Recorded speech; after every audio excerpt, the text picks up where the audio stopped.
Nice that you are looking at public image of Taylor Swift Part 4. Her music, visuals, general attire, and concerts have influenced fashion trends and led to sales surges.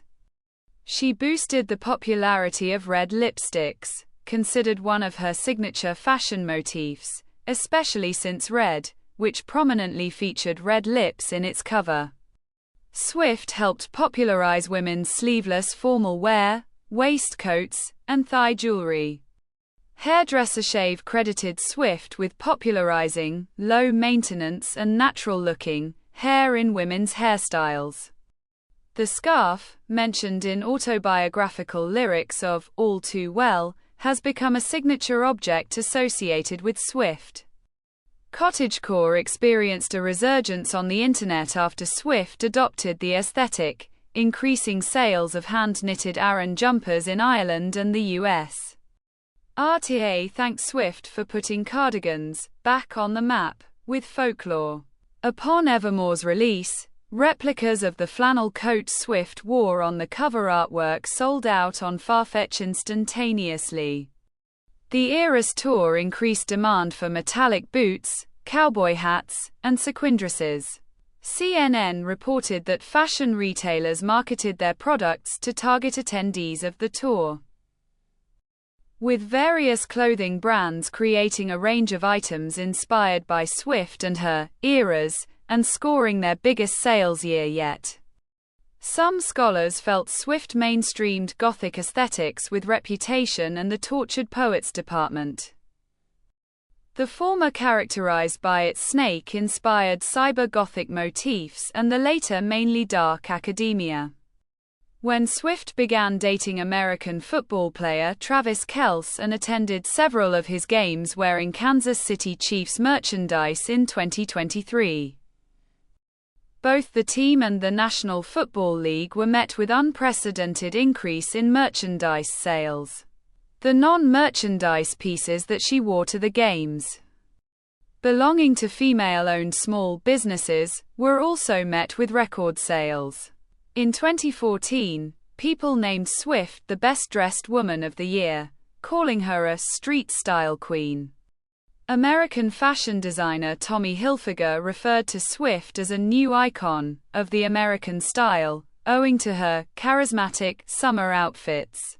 In 2015, Swift won the Elle Woman of the Year award for cementing herself as a style icon capable of seamlessly switching between chic street style and glamorous couture gowns on the red carpet, and topped the 2015 Maxim Hot 100 list. Critic Francesca Wallace wrote in 2018 that Swift's authentic look is her easygoing, feminine, and dainty take on fashion, incorporating bows, prints and carry-all bags, creating a street style worth copying. Sarah Midkiff of Refinery29 compared Swift's simplistic looks to that of a classic English rose. A 2024 Boohoo.com survey stated that Swift has been the most sought-out style icon of the 2020s decade, with an estimated 78,725 average monthly searches relating to her fashion. The Wall Street Journal dubbed Swift as a fashion-selling machine. Prominent luxury brands like Versace and Schiaparelli experience brand value boosts from Swift. Versace garnered nearly $3.1 million United States dollars in media impact value across the 35 days that the Eras Tour had been in Europe. Fashion dubbed it the Taylor Swift effect, and compared it the impact of Kate Middleton and Meghan Markle on fashion. Sandra Choi, creative director of the British luxury fashion house Jimmy Choo, claimed that Swift has reinforced their design expertise and provided them with global visibility. Mansour Gavriel and AREA are amongst the other high fashion houses that have had their items sell out because of Swift. Retail companies like Free People and Hill House have also largely benefited from her. Jen Nurick of Vogue Australia regards Swift as an influential figure in sustainable fashion. A number of small business boutiques and brands have reported overnight success after Swift wore one of their clothes or fashion accessories. On October 8, 2024, Swift wore glitter freckles from Facet Makeup Patches, a previously unknown small business beauty brand, to a Kansas City Chiefs New Orleans Saints game.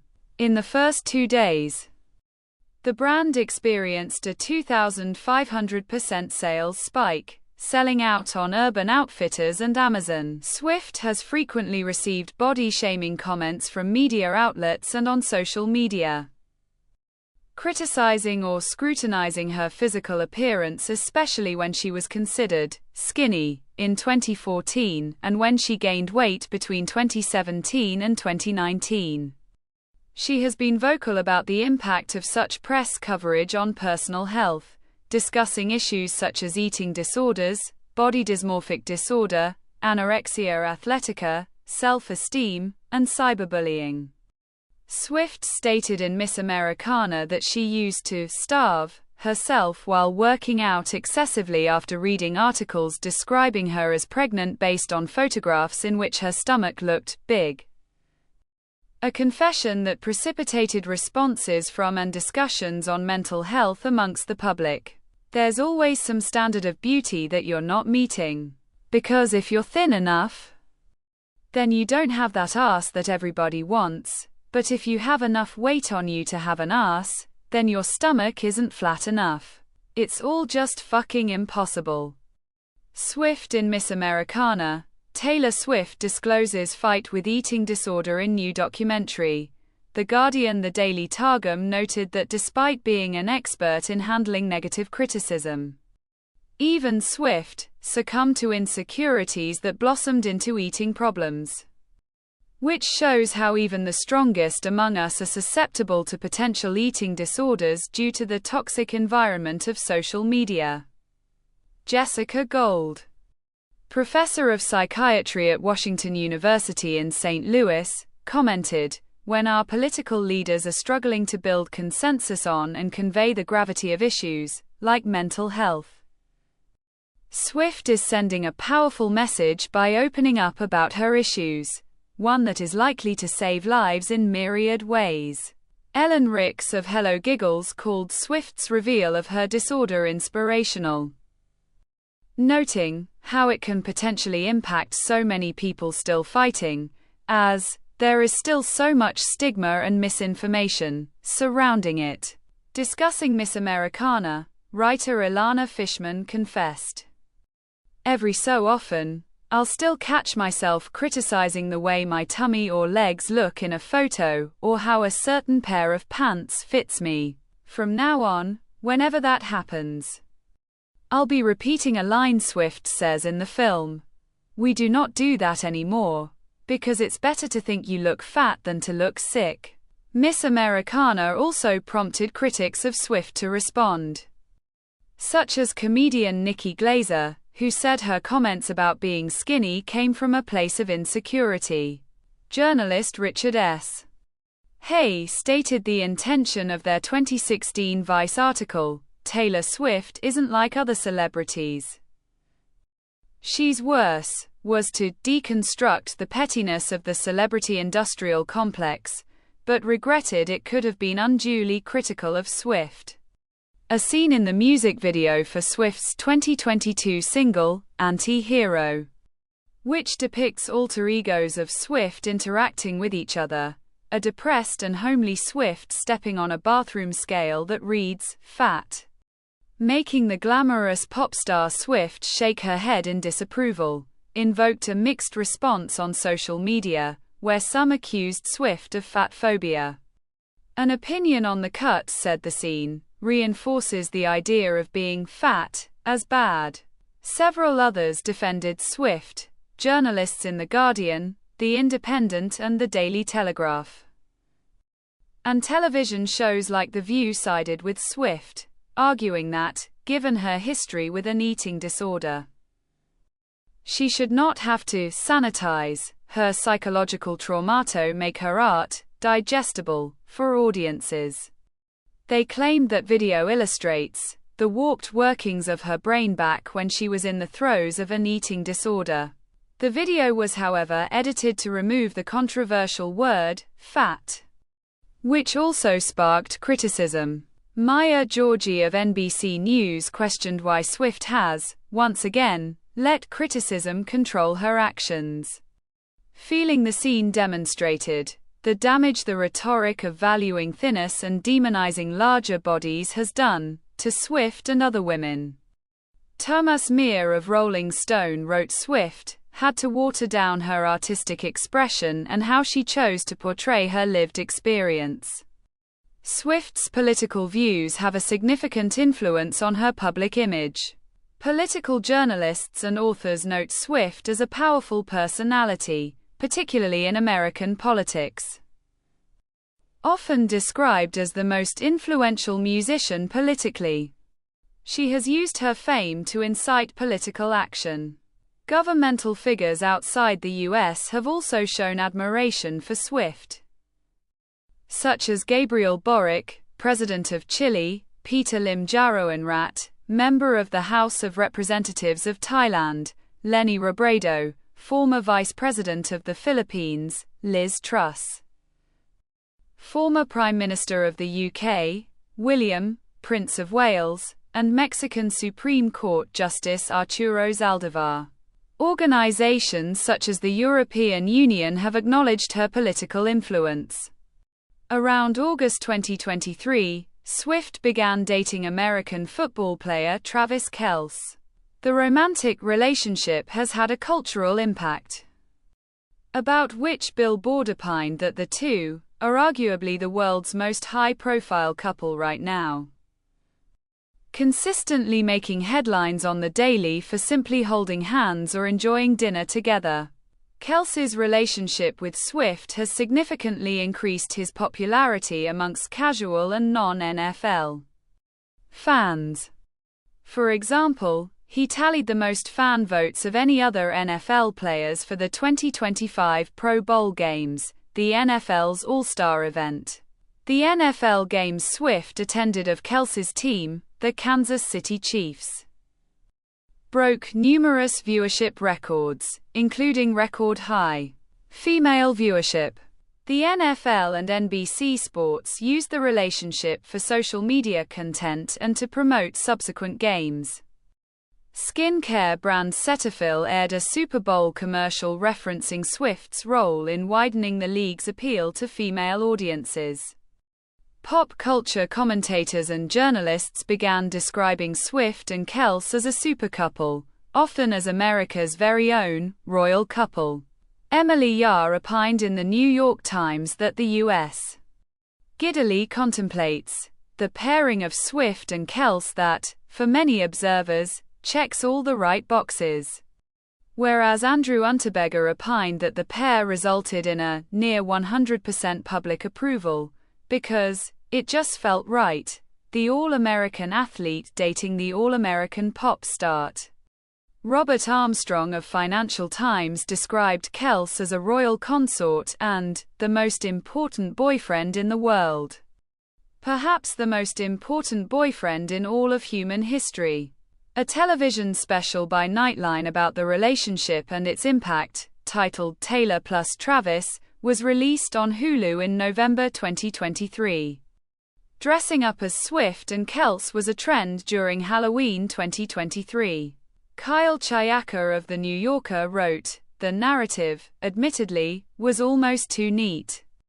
America's sweetheart dating the national equivalent of a homecoming king." Critical commentary has analyzed Swift's pan-generational appeal.